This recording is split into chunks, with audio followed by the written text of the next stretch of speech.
ETF é coisa de gente preguiçosa, mas também de gente rica. O Bill Gates uma vez falou, né?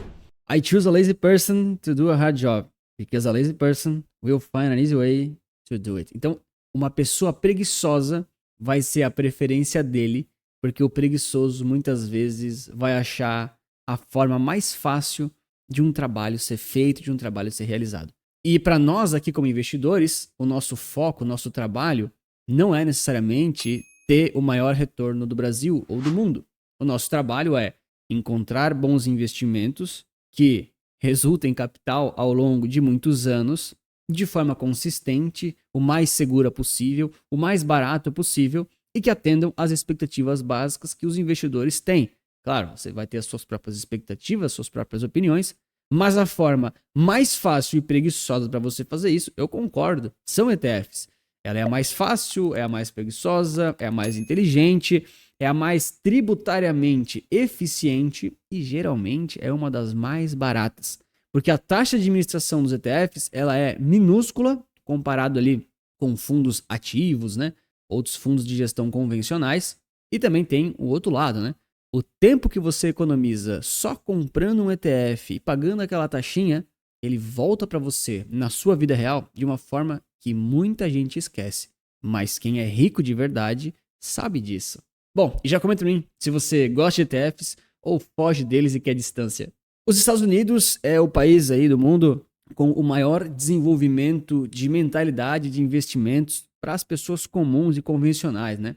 Lá estimam que acima de 50% ou 60% investe em renda variável, tem conta registrada nas bolsas e investimento para eles é um tabu, vamos dizer assim, um pouco mais quebrado, um pouco mais dominado, né? Aqui do Brasil, a gente ainda tem uma longa jornada pela frente, né? E essa jornada será maravilhosa, mas lá nos Estados Unidos, tudo que eles fazem, tudo que vinga para eles em alguns anos para trás, né? Depois chega aqui no Brasil. E em 2024, a gente teve, pela primeira vez na história, um grande acontecimento lá no mercado americano, né, que foi justamente a passagem ali, né, em termos de AUM, ou seja, Assets Under Management, ativos sob gestão, de forma passiva, maior do que os fundos ativos.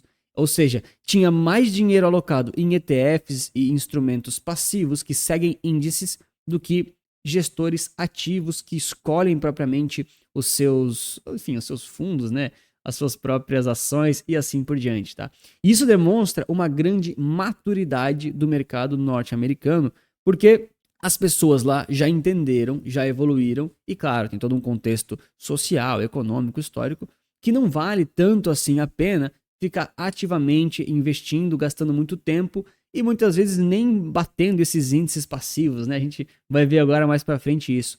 Mas a grande virada aqui, que eu acho que todo investidor mais amadurecido já deu e que você talvez possa dar também, é que não se trata de bater o índice ou de economizar 0,20% ao ano de uma parte do seu portfólio que você está alocando no ETF. Se trata muito mais de você economizar o seu tempo e a sua cabeça, mentalidade, para focar em outras coisas da sua vida, as coisas que realmente importam. Então aqui no Brasil a gente tem essa afirmação de, enfim, tem um pessoal mais hater aí, geralmente vende curso de stock picking, e eles falam que quem compra ETFs é coisa de preguiçoso, né? Ou até mesmo coisa de gente burra que não sabe o que está fazendo. E na realidade, essas duas afirmações podem ser verdadeiras para várias pessoas que compram ETFs. É verdade, essas duas coisas podem ser verdadeiras. Mas ela também é verdade, uma afirmação que não pode ser esquecida, que quem compra ETF muitas vezes tem muito mais dinheiro do que quem faz stock picking. Para pensar no seguinte, vamos supor aí que você tenha no mínimo aí R$1 milhão, tá bom? Menos de 1 milhão é sardinha no mercado, tá? Até 1 milhão é pouco, mas beleza. Provavelmente você tem bastante coisa para fazer na sua vida.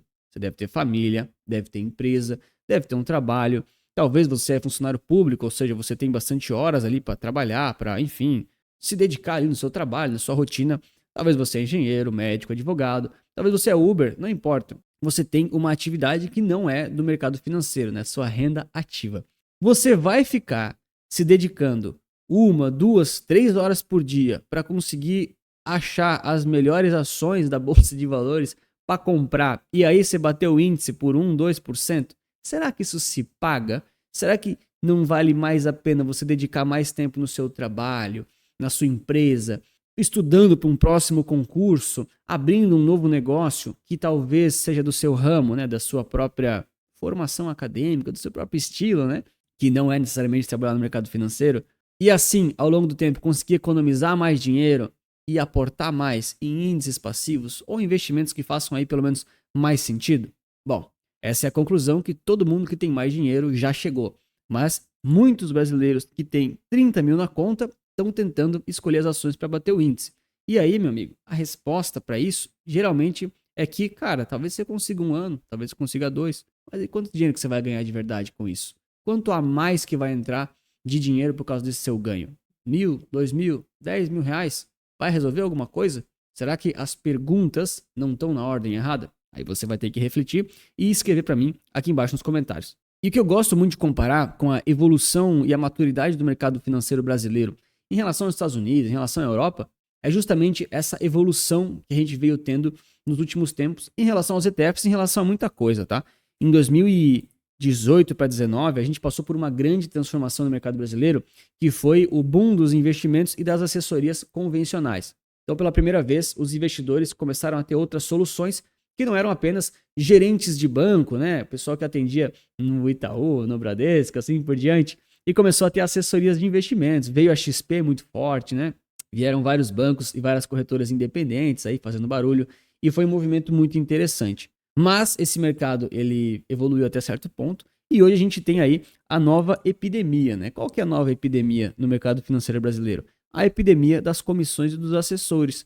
Então, um problema foi resolvido, que é uma nova forma de investir, sem depender de gerentes de bancos, mas surgiu outro, que são o quê? Comissões exageradas, muitas vezes produtos ruins. Todo mundo sabe dos COI da vida, né, das distribuições de fundos de gestão ativa convencionais, que têm altas comissões. E, cara, no final das contas, não tem problema ter comissão. O cara que está vendendo isso, o assessor que te vende isso, ele também está ganhando dinheiro, ele está ativamente gerando patrimônio para ele, tá bom? Mas para você, muitas vezes, era só fazer o básico, comprar algum índice, comprar algum produto inteligente que você não precise necessariamente ficar gerindo e ficar cuidando tanto, para você, claro, focar na sua vida e na sua própria profissão. E é justamente isso que eu venho percebendo que está acontecendo no Brasil, justamente em relação ao contexto histórico que aconteceu nos Estados Unidos e na Europa, tá bom? Então, a gente teve aqui já 20 anos do primeiro ETF lançado no Brasil, tá bom? Agora vai dar 21, essa matéria aqui é do ano passado. E agora, ao longo aqui de 2006, 2024, a gente já teve aqui 44 bilhões de reais sob gestão em ETFs aqui, segundo a Ambima, tá certo? E esse valor é ridículo, é 0,5% da indústria total aqui do Brasil de fundos de investimento, aqueles multimercados geralmente, ou de renda fixa também, enfim, que acumula aqui uma gestão de 9 trilhões de reais. Tá? Então, olha o tamanho do mercado que tem para os ETFs crescerem no Brasil, tá certo? E lembra, lá nos Estados Unidos também levou tempo para crescer, também teve mudanças, mas uma coisa é certa, as pessoas elas não querem pagar taxas e custos desnecessários. E se você tem um investimento que rende praticamente a mesma coisa que o seu, às vezes até mais, para você pagar 1/10 da taxa de administração, coisa que era 2%, você pagar só 0,20%, quem é que não vai querer? É uma questão de tempo e de marketing, entende? É lógico que aqui a gente precisa do marketing geral, né, dessas grandes instituições virando para isso, mas isso já começou a acontecer, tá? Pega o discurso aí de grandes influenciadores aí que, enfim, ganharam a vida, os caras ficaram multimilionários vendendo curso de stock picking e eles estão dando entrevista hoje em dia falando que agora só compram ETFs, não tem mais tempo para fazer stock picking, aquela coisa toda, mas ali eles já venderam, né? E o pessoal, muitas vezes com 30 mil na conta, está fazendo stock picking sem noção nenhuma e sem sustentabilidade nenhuma, né? Porque quando você para fazer o stock picking, é muito legal no primeiro mês. No segundo, você já tem compromisso do trabalho. No terceiro, você viajou. No quarto, você tentou fazer de novo e esqueceu metade do método. No quinto, você fugiu do método. No sexto mês, você já está perdendo o índice, tá certo? Então, se você é uma pessoa muito acima da média, você tem condição de bater os índices. E eu vou dar um exemplo de um cara que eu conheço que tem condição de bater o índice. E eu quero que você se compare com ele, tá bom? Eu vou falar agora pro final do vídeo. Mas é muito difícil. E olha, já deixa o like e se inscreve para mais conteúdos como esse. Então todo mundo provavelmente já viu esse estudo da Spiva que fala que 90% aí do mercado financeiro perde para o SP500 lá nos Estados Unidos. Aqui no Brasil eles trazem um dado um pouco mais curto, de curto prazo, né, que não é 15 anos, são 10 anos. Eles pegam aqui, basicamente 20% não bate o Ibovespa, né, muito próximo disso, e eles trazem aqui de diversos países, tá bom? Olha só, aqui no Canadá somente 5% consegue bater o índice e assim por diante. Tá? Qual que é o grande BO de você fazer stock picking e de você não aceitar a sua humildade aí, a sua pequenez perante o mercado? Galera, eu tenho certeza absoluta que é possível bater os mercados de forma consistente. Eu acredito nisso, eu acredito. Mas não é fácil, tá? A mesma coisa do que você ficar tradando para comprar e vender os ativos, tá? No caso é a mesma coisa, tá bom? A única questão que muda é se você está tradando de um ano para o outro ou de um dia para o outro. Agora a questão é a seguinte, cara. Isso aqui é muito difícil, tá? É muito difícil, é muito mais difícil do que parece. Só para vocês terem noção. Eu tenho um amigo conhecido aqui, que de vez em quando eu falo com ele, e ele está desenvolvendo um modelo matemático para tentar aí, enfim, fazer alguns investimentos relacionados a Bitcoin e criptomoedas. Esse cara, ele tem mestrado em finanças aplicadas e econometria aplicada e doutorado de matemática em finanças quantitativas. É alguma coisa assim. É aqueles doutorados, sabe aquele estereótipo do cara que trabalha num fundo de investimentos em Nova York? É mais ou menos isso, tá bom? Só que ele não é, asiático, né? Eu sei que muita gente pensou nesse estereótipo aí. Ele é um cara, enfim, brasileiro mesmo. Sabe qual que é o problema? Esse cara ele é muito inteligente. Muito mais do que eu e você. E não quer dizer que o modelo dele vai funcionar pro Bitcoin. Cara, o cara tá fazendo um modelo de estados, física quântica. Cara, uma demonheira, assim, sem precedentes, tá? Um nível, assim, de modelo de análise que, cara, com toda certeza, nem eu, nem você, a gente tem disponibilidade para tentar chegar perto da complexidade que ele tá fazendo, tá bom? E não quer dizer que ele vai conseguir bater os mercados com esse modelo, com esse, de certa forma, essa carteira, esse fundo que eles querem fazer, tá? E qual que é o meu ponto aqui? Esse cara tem no mínimo 10 ou 15 anos de estudo profundo sobre matemática e sobre os investimentos. E mesmo assim, não quer dizer que ele vai estar no top 10 batendo os mercados. Não tem garantia disso. Eu falei para ele, cara, não tem garantia que tu vai conseguir ser melhor do que o mercado. Ele fala, não, eu sei, é um estudo, tal, tem todo um viés acadêmico, né? Óbvio.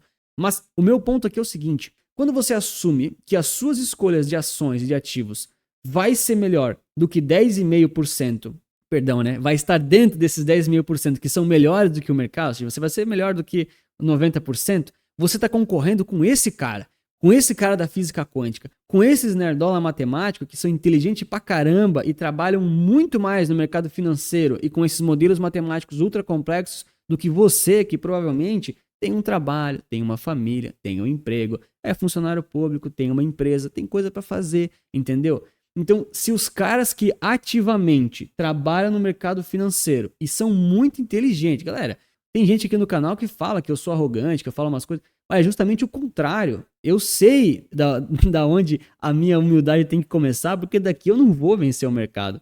Então, eu troquei as perguntas que eu fazia, porque eu me vi competindo com o cara que é matemática com doutorado e falei, cara, não vai dar, entendeu? Não vai dar. E aí eu preciso entender, e muitas vezes é a pergunta que você tem que se fazer, que vale muito mais a pena você estar melhor do que 90%, no top 90%, do que necessariamente no 91, no 92, no 93. Você já está entre os top melhores, tá? E outra coisa, essa galera que bateu o índice, às vezes o índice subiu 10%. Se o cara bateu porque ele fez 11%, ele já está melhor do que 90%. Só que ele só fez 1% a mais. Será que ele não teve um trabalho do tipo 10 vezes mais trabalho para fazer só 1%? Entendeu? Então, por exemplo, algumas pessoas vão comentar aqui embaixo, né? Ah, minha carteira tá rendendo não sei quanto, blá, blá, blá, blá, blá. Primeira pergunta, há quantos anos? 2 anos? Pouco. 5 anos? Igual a pandemia. Qualquer coisa que tu comprou que tinha um beta maior que o Ibovespa, você ganhou dele ou do S&P. Viés sobrevivente, tá pegando aí sessão. 10 anos, Anthony. Consigo há 10 anos consistentemente bater o Ibovespa e o S&P 500. Cara, você tá perdendo tempo. Devia ter aberto um fundo e tá ganhando dinheiro com isso. Agora, mesmo que você conseguiu, quanto tempo não teve de dedicação para conseguir fazer isso?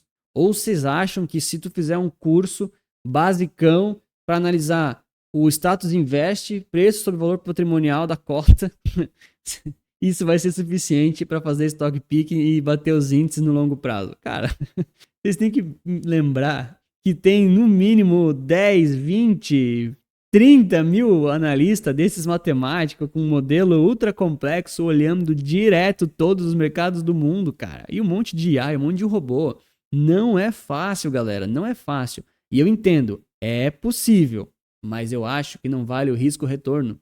Porque daí você, como pessoa física, né, que você não trabalha no mercado financeiro, eu estou supondo isso, obviamente, mas que você vai ganhar muito mais dinheiro com a sua profissão ativa, com aquilo que você já faz, a sua empresa, seu trabalho, você é funcionário público e assim por diante, do que escolhendo as ações que vão bater os índices, entendeu? Então essa foi a escolha que eu fiz e talvez ela é uma escolha preguiçosa, só que ela é uma escolha inteligente, entendeu? Tem muito mais valor para os meus clientes e para mim. A gente tá no top 90 ali, né, acima dos 90, né, vamos dizer assim, nos 90%, no top 10 no caso, né?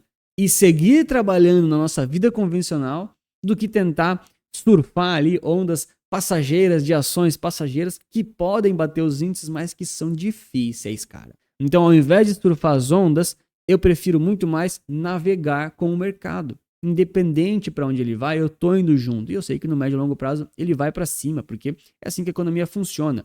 Isso tira muito mais a minha preocupação de estar melhor do que o mercado, porque eu estou junto com o mercado, estou dentro dele. Isso também muda muito o meu viés de risco, tá bom? Porque quantas pessoas não compraram Americanas achando que ela ia ter uma grande alta, só que ela caiu 90% num dia. Então, quando você está num ETF, você está muito mais tranquilo para focar na sua vida, no seu trabalho, na sua família. Tem coisa que não tem preço. O seu trabalho pode te dar mais dinheiro, mas a sua família, poder viajar e poder curtir, não tem preço. E aí você tira muito mais esse risco, não vou dizer que é sistêmico, mas é um risco de ruína. Do nada, o ETF caiu 50% de valor. Pode acontecer? Pode. Mas o risco é grande? Não. É muito menor do que propriamente uma única empresa cair e acontecer. E é por isso que eu concordo com quem fala que ETF é coisa de gente preguiçosa. É verdade, não dá pra negar. Mas é muito mais inteligente do que você ser o esforçado que vai perder do mercado, entendeu? Porque no final das contas, o seu objetivo como investidor é ganhar dinheiro, como pessoa física ali, como jurídica também, né? Para poder aportar mais, ou seja, um investidor que aporta constantemente da sua renda ativa e transformar em renda passiva. O que é renda passiva? São só dividendos que caem na conta? Não. Se você tem um índice que reinveste os dividendos ou vai crescendo porque as empresas se valorizam, os títulos públicos se valorizam, você está de forma passiva ganhando dinheiro. Agora, se você começa a escolher os próprios ETFs, ou escolher as próprias ações, ou escolher os próprios títulos, e isso começa a tomar muito do seu tempo, você já está fazendo uma gestão ativa. Ou seja, você pode ganhar dinheiro, mas ativamente vai tomar muito do seu tempo. E aí que fica a grande reflexão, né? Você vai ganhar mais dinheiro investindo ou trabalhando? E se você me fala que é investindo, talvez você deva trabalhar no mercado financeiro. Agora, se for trabalhando, como 99,99999% das pessoas, você simplesmente tem que investir nos índices, ficar tranquilo, trabalhar mais, viver sua vida e aportar cada vez mais. E hoje a gente tem muita solução boa já no Brasil para investir por ETFs que não tinha no passado. No passado era muito mais difícil. Hoje em dia no Brasil a gente consegue investir em todas as classes de ativos de forma nacional, internacional, exposições amplas, exposição neutra, tem de tudo. Aqui no canal eu faço um monte de vídeo, tudo ativos da B3, justamente porque eu acredito que é muito bom se você consegue tirar o seu dinheiro do Brasil, mas tem muita gente que tem dificuldade disso. Então, muitos investidores já entenderam que é muito mais fácil você comprar um índice pela B3 com uma exposição global do que propriamente escolher os seus ativos e dedicar tempo demais para isso. Inclusive, se você quiser conhecer um pouco das soluções que eu ofereço em relação a isso, tem as carteiras recomendadas todas da B3, tanto para crescimento quanto para renda passiva de dividendos, em que eu ofereço isso para os clientes de forma pronta, tranquila e diversificada. Olha, e se agora, depois de tudo isso, você ainda quiser fazer tanto stock picking assim e entender que você é melhor do que esse meu amigo aí que tem o doutorado em matemática, e não precisa ser o meu amigo, tá? Ele não tem um track record que prova que ele é melhor do que o mercado financeiro inteiro, mas tem vários gestores de fundo que são melhores, né? Então você está assumindo que você vai ser melhor do que eles, por exemplo. Cara, se depois de tudo isso você ainda quiser fazer, eu não vejo problema, não tenho nada contra, sabe? Mas fica aqui o reforço de que é um risco grande, tá? Muitas vezes não é questão de bater os mercados, porque essa necessariamente não é a pergunta certa. Eu sempre comento isso com os clientes, né? Qual é a ação para comprar que vai mais subir? Qual que é a ação que eu devo vender porque vai cair? Será que essas são as perguntas certas? Será que não é qual o seu perfil de risco, qual o seu objetivo, quantos por cento você deve ter de uma ação ou de outra, e assim investir melhor de acordo com o que é bom para você. E no final das contas, é isso que muita gente rica acaba fazendo. Eles preferem muito mais se incomodar menos com investimentos e menos com gestão ativa do seu patrimônio e muito mais com a sua empresa, com as suas formas de renda ativa, com sua família e assim por diante. Inclusive, os ETFs foram muito procurados pelos investidores mais ricos muito recentemente. E eu te mostro nesse vídeo aqui. Muito obrigado pela sua inscrição e seu like. Lembre-se que investir certo resulta capital.